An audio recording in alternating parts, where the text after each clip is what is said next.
আজ করবো fried rice, তার জন্য চাল নিয়েছি। এবার চালটাকে ধোবো, ধুয়ে জলে ভিজিয়ে রাখবো 1/2 ঘন্টা।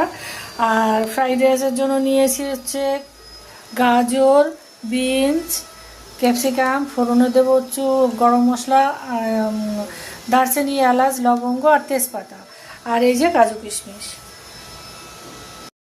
ভাত প্রায় হয়ে গেছে, এর মধ্যে একটুখানি তেল, লবণ আর লেবু রস দিয়েছি কিন্তু। করে ভাতটা করে নেব, তারপরে ফ্রাইড রাইসটা বানাবো। ঘি গলে গেছে, এবার গরম মশলা ফোড়ন দেবো।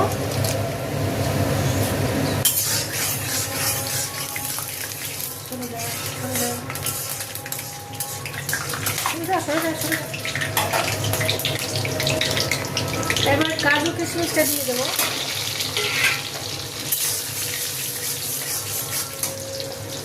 এর সঙ্গে বিনস আর তেজপাতাটাও দিয়ে দেবো।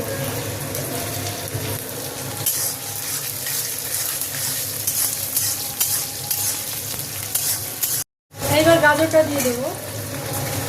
শক্ত সবজিগুলো একটু আগে দেবো, তারপরে ক্যাপসিকামটা একটু লাস্ট করতে দেবো।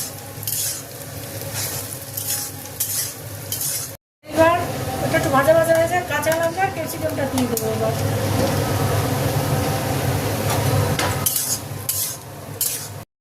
এইবার ভাতটা দিয়ে দেবো, এটা ভাজা হয়ে গেছে।